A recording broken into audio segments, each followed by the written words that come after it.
Time now to take a look through the French newspapers, and for that I'm joined by Nicholas Rushworth. Hello, Hi, Nick. Claire. Now you're starting off today with Le Monde. I am indeed, and Le Monde is asking a question. Has François Hollande, the French president, underestimated the crisis, the economic crisis that France is going through at the moment? There you can see the headline, Hollande a-t-il sous-estimé la crise? And Le Monde is saying, well, he seems to be turning a deaf ear to his immediate aides, his Prime Minister Jean-Marc Ayrault, and to also to people other in the socialist camp, and also to a social democrat leader who is in Germany, the former Chancellor Gerhard Schröder.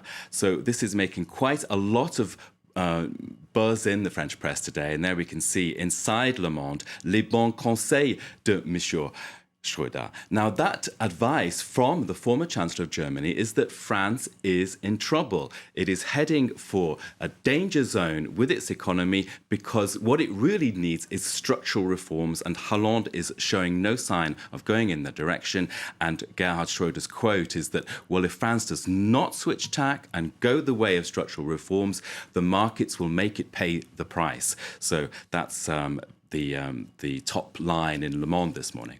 And what's the right-leaning Le Figaro making of that then? Well, it's picked up on that too. The front page of Le Figaro is looking at that with a headline, La France de Hollande inquiète l'Allemagne.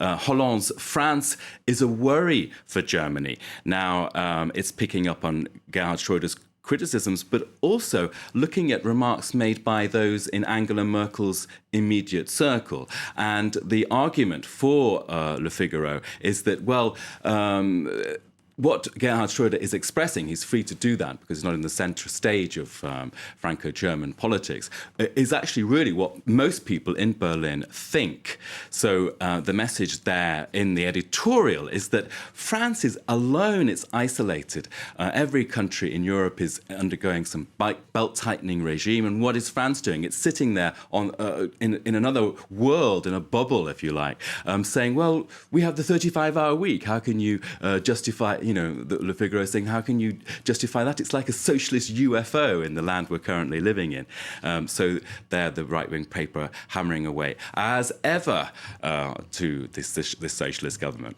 Le Figaro is also covering the visits of the Israeli Prime Minister Benjamin Netanyahu. Well, he's here in France, and the inside pages of Le Figaro, there you can see a headline, Netanyahu says he is ready to meet the Palestinian leader Mahmoud Abbas at the Elysee. Now, of course, Netanyahu came, we've heard about that he came to France and has been sounding François Hollande out about the Iran question.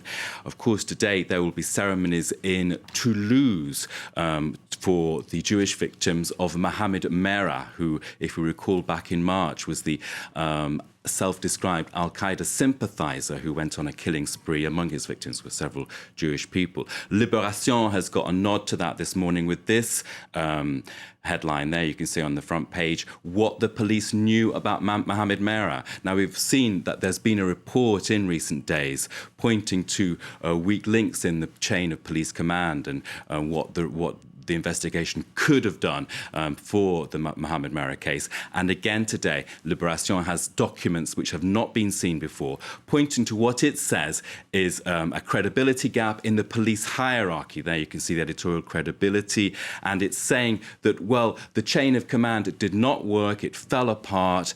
There were very clear warning signs that Mohammed Merah was a danger, and they just did not follow up on that. And I'm just going to turn to the other big paper in France, which is Le Parisien aujourd'hui en France. Now, it is leading there on its front page, Paris Games Week. It's saying that the average age for video game players in France is 34, which surprised 34, me. That's well, pretty it's high. pretty incredible, isn't it?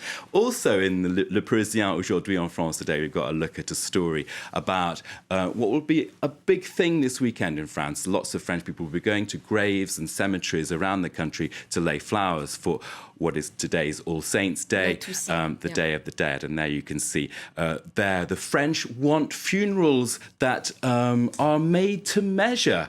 They don't want to put up with the things that the funeral companies are offering, and they want to have funky music and designer gravestones.